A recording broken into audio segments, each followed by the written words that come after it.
你是否曾惊觉得自己明明已经尽力做对每一件事，或者至少是你认为对的事，却只能眼睁睁看着肾脏检查指数悄悄恶化？也许你一直在吃大家口中所谓的健康水果，努力补充水分，是铸造顾好自己，但日复一日，你却感觉体内的某个部分正在崩坏。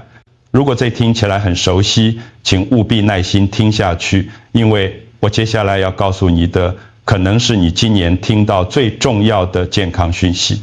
我是谢医师，我今天不是以看检验报告的医生身份，而是以一个见过太多民众步入肾衰竭却仍以为自己做得没错的过来人身份来跟你对话。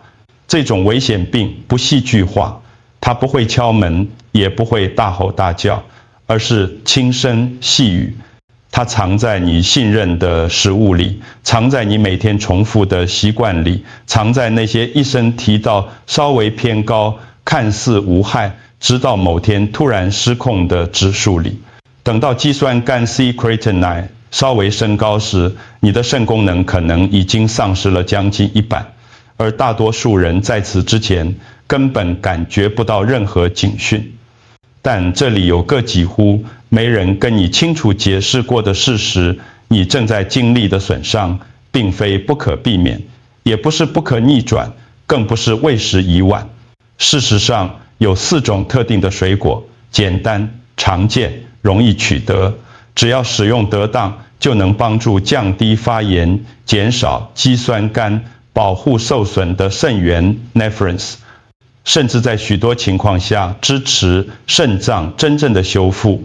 在我们继续之前，我希望你听进去这一句，我告诉每位坐在我对面患者的实话：一旦你了解什么真正伤害你的肾脏，以及什么能真正修复它们，你的健康故事将从此改写。大多数人相信，如果某种水果对心脏好，对免疫系统好，或被标榜为超级食物，那它一定也对肾脏好。但这正是无声危机的开始。在我的诊所里，我见过无数患者自豪地告诉我，他们为了钾离子吃香蕉，为了维生素 C 吃柳丁，为了补充水分吃哈密瓜，结果却发现他们的肌酸酐每个月都在攀升。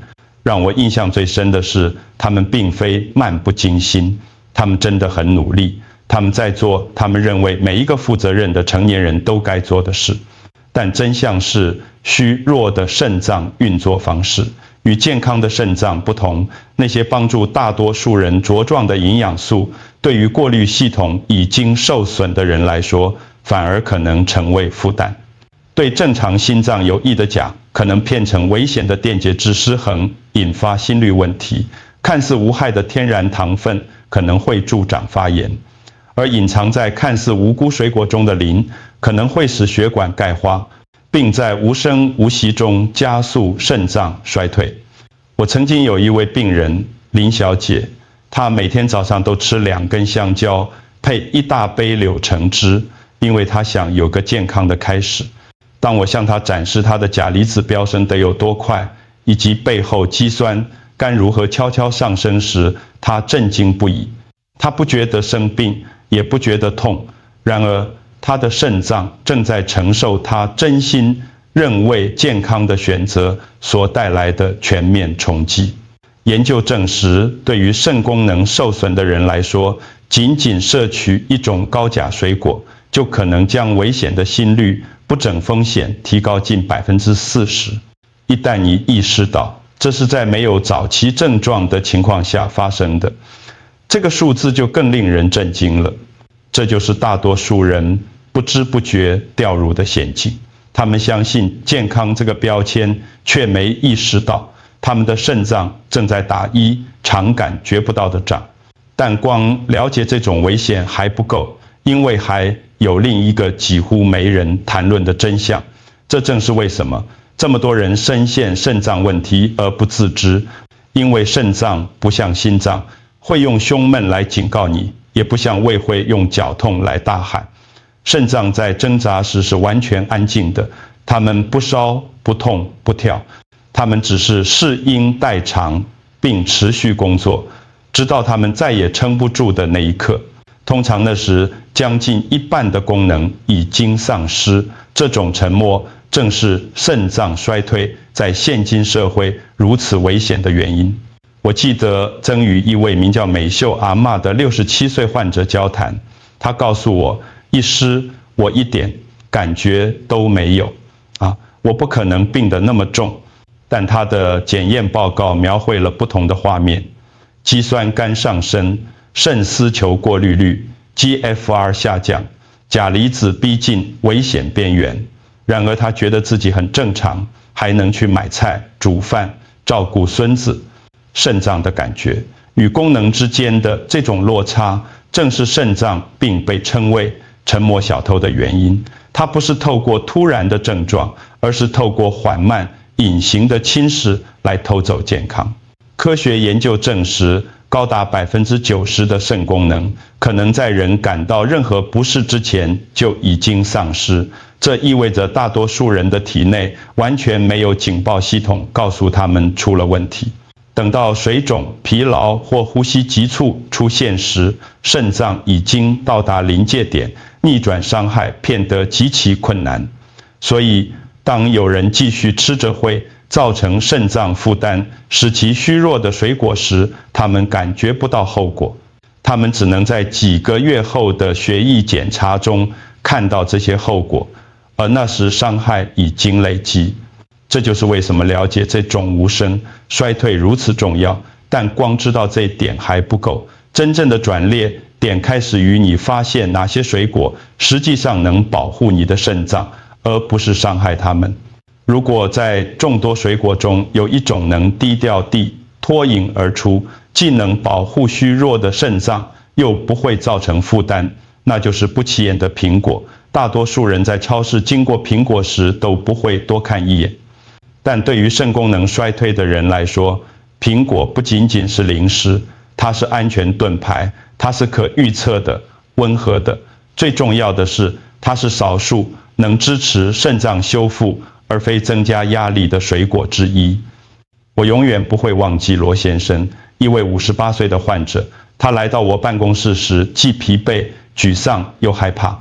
他的肌酸酐每个月都在上升，磷指数也跳得比预期还高。他告诉我一句我太常听到的话：医师，我觉得我吃的每一口东西好像都是错的。在检视了他的日常饮食后，我知道他需要简单的东西，一种不需要他的肾脏去对抗的东西。于是我告诉他，从一天一颗苹果开始，连皮吃。他笑了出来。就这样，是的，我说，但要给他时间。3个月后，他不再笑了，而是露出了微笑，因为他的磷指数下降了，发炎指数下降了近1/3。多年来第一次，他觉得自己的身体不再与他作对。这不是运气，这是化学。苹果天生低钾，对虚弱的肾脏来说很安全。但真正的魔力在于果胶 pectin， 这是一种集中在果皮中的水溶性纤维。果胶就像海绵一样，能在毒素和多余的磷到达肾脏之前，就在肠道中将它们结合并排出。发表在美国肾脏病期刊 American Journal of Kidney Diseases 上的科学研究显示，每天摄取25到30克水果纤维，特别是来自苹果的人，磷的控制能力可提高达23%。另一项针对超过12。000成年人的长期研究发现，每天只吃1颗苹果，能将罹患慢性肾脏病的风险降低近19%。当你结合胡皮素 quercetin 和绿原酸 chlorogenic acid 等抗氧化剂，这两者都能针对肾源内的发炎路径作用，你就拥有了一种像日常肾脏守护者一样的水果。但苹果只是个开始，因为还有一种颜色更深的小水果能提供更强大的保护力。如果说苹果是你肾脏稳定可靠的守护者，那么蓝莓就是安静的战士，体型小，颜色深，却比大多数人想象的强大得多。它们柔软的外皮和温和的甜味让它们看起来很脆弱，但每一颗浆果内部都蕴含着高浓度的保护力，直击肾脏发炎的根源。对于肾脏已经承受压力的人来说，这种差异至关重要。我记得苏老师，一位70出头的退休老师，他来找我时感到很挫折。他以精简、少盐、分摄取、多喝水，避免加工食品。他真的很努力，但他的肌酸酐几乎没动静。当我问起他的水果摄取量时，他犹豫了。我停止吃大部分的水果了。他承认，因为我很害怕伤害我的肾脏。这个恐惧比你想象的更普遍。所以我告诉他一件让他惊讶的事，把蓝莓加回来，每周3到4次，每次半杯。他看着我，彷佛觉得这个主意简单到起不了作用。但在6个月后，他的检验报告说明了一切。他的发炎指数下降，肾丝球过滤率稳定了下来。他告诉我，他终于感觉身体不再自我对抗。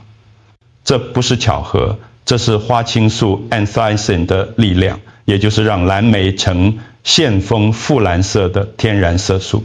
发表在农业与食品化学期刊 Journal of Agricultural and Food Chemistry 上的研究显示，花青素能在短短几周内将破坏肾脏的细胞激素 cytokines 减少高达47%。更令人印象深刻的是，这些化合物能穿过血液与肾脏的屏障，直接针对负责清除废物的微小过滤器肾源内部的发炎进行作用。对于患有糖尿病或糖尿病前期的患者，蓝莓能支持更健康的血糖水平，并改善胰岛素敏感性，减轻肾脏周围脆弱血管的负担。无论是新鲜还是冷冻的都酶关系蓝莓都能保有几乎所有的保护力。但事情变得更有趣了，蓝莓不只能保护你的肾脏，它们还为下一个阶段的愈合做准备。因为还有一种大胆的红色水果，能以很少人听说过的方式启动肾脏的自然修复系统。如果说蓝莓有助于平息虚弱肾脏内的发炎之火，那么红葡萄则将愈合推向更进一步。这些光滑的红宝石色水果在娇嫩的果皮下携带了一种非凡的物质，一种叫做白藜芦醇 resveratrol 的化合物，强大到足以启动肾脏自身的修复系统。一旦你了解这是如何运作的，你将再也无法以同样的眼光看待这一把简单的葡萄。我曾经治疗过安伯伯，一位71岁的祖父，他觉得自己的身体正在逐渐衰退，他的肌酸酐每个月都在上升。他告诉我，医师，我觉得我快没招了。他已经减少盐分，多喝水，甚至因为恐惧放弃了大多数水果。当我建议将红葡萄加回他的每周饮食中时，他挑起眉毛。葡萄？真的吗？是的，真的。我说，但不是随便什么葡萄，而是深红色和紫色的葡萄，因为它们的果皮含有最高浓度的白藜芦醇，这比大多数人意识到的更重要。白藜芦醇会活化一个名为 Sirtuin-E 的关键基因，通常被昵称为长寿开关。当这个基因开启时，肾脏细胞开始修复 DNA 损伤，减少发炎，并恢复一些随时间流失的自然过滤能力。发表在国际肾脏病 Kidney International 期刊上的研究显示，富含白藜芦醇的食物能在6个月内将肾功能改善，高达22%。这个数字对于那些感觉自己在打一场艰难硬仗的老年人来说意义非凡。还有一个很多人常犯的错误，剥葡萄皮。几乎所有的白藜芦醇都存在于果皮中，去掉皮，你就去掉了肾脏最需要的化合物。每周2到3次，每次15到20颗葡萄，成了安伯伯的规律。慢慢的，他的检验报告开始转骗，发炎指数下降，体力恢复了。多年来第一次，他的状况不再恶化，而是稳定了下来。但故事还没结束，虽然红葡萄有助于从内部修复肾脏细胞，但还有一种水果有能力在发炎到达你的过滤系统之前就将其瓦解。有一种热带水果，它的疗愈酵素比人们预期的要强大得多。如果红葡萄有助于开启肾脏的内部修复系统，那么凤梨就像是天然的灭火器，能浇熄日复一日默默攻击虚弱肾脏的深层发炎。原因在于隐藏在其金黄果肉中的一种强大酵素凤梨酵素 bromelain。 大多数人认为凤梨只是甜美的热带点心，但对于肌酸酐升高的人来说，它可以是一种温和、对肾脏安全且能带来真实效果的介入手段。我想起了陈先生，一位63岁的患者，他走进我的办公室时，带来的不只是检验数据，还有眼里的忧虑。他的双腿水肿，精力耗尽，觉得身体正进一步脱离他的控制。当他问我有没有什么天然的方法是我可以做的，我建议了一个出乎意料简单的方法：每周2到3次，每次半杯新鲜凤梨，新鲜的。他重复道：没错，我说，因为凤梨罐头会流失你肾脏最需要的酵素。短短几周内转变毋庸置疑，他腿部的水肿开始消退，疲劳减轻，而他的检验结果包括肌酸酐终于开始往正确的方向移动。这不是奇迹，这是凤梨酵素的科学作用。临床研究显示，凤梨酵素能将与肾脏损伤相关的发炎标记减少高达42%。更重要的是，它有助于分解，使肾脏结构片硬和结痂的纤维化组织，让它们能以较小的负担运作。凤梨还带来另一个优势，补水。它天然的高水分含量有助于排出毒素，而不会造成肾脏负担。这对于肾功能衰退的患者来说，通常是一个难以拿捏的平衡。但大多数人从未学到这一点，凤梨只有在新鲜时才能提供这些好处。罐头版本会破坏凤梨酵素，并添加会进一步削弱肾脏的糖分。所以是的，这种金黄色的水果可以是疗愈工具，但前提是必须食用它的天然形态。不过，凤梨只是大拼图中的一块。修复肾脏不在于单一种食物或单一个习惯，而在于你持续做什么。肾脏恢复的真正关键在于大多数人完全忽略的一个原则。所有这些水果，苹果、蓝莓、红葡萄和凤梨都提供了强大的支持，但决定它们是否真能改变你指数的真相，不在于水果本身，而在于你如何持之以恒地使用它们。肾脏的修复不会发生在单单一天的完美饮食之后，而是发生在日复一日的小选择堆叠中，直到你的肾脏终于感受到差异。这个原则正是大多数人无意中破坏自己进展的地方。我记得一位名叫何先生的患者，他试过所有方法，但每次都只维持1周。这一周他不吃盐，下一周他运动，再下一周他每天吃蓝莓。但只要没看到快速的结果，他就跳到新方法。他的肾脏酶有时间反应，他们总是在开始、停止、重新开始。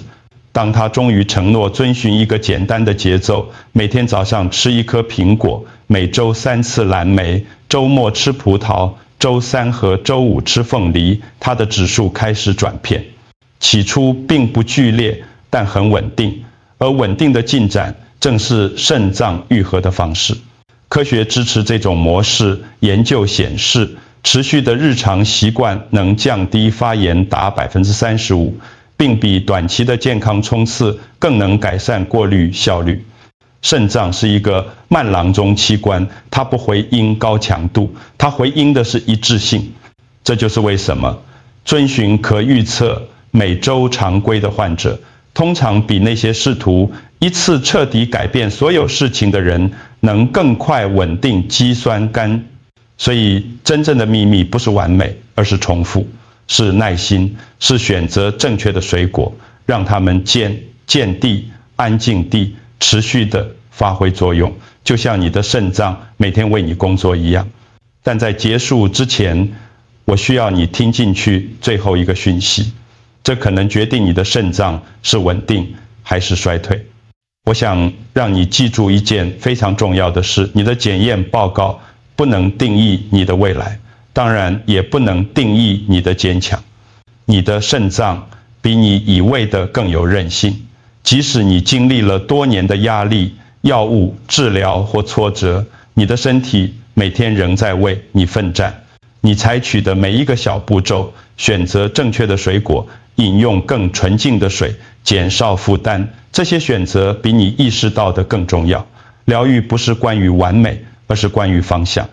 今天透过学习什么真正支持你的肾脏，你已经在保护健康的路上迈出了有意义的一步。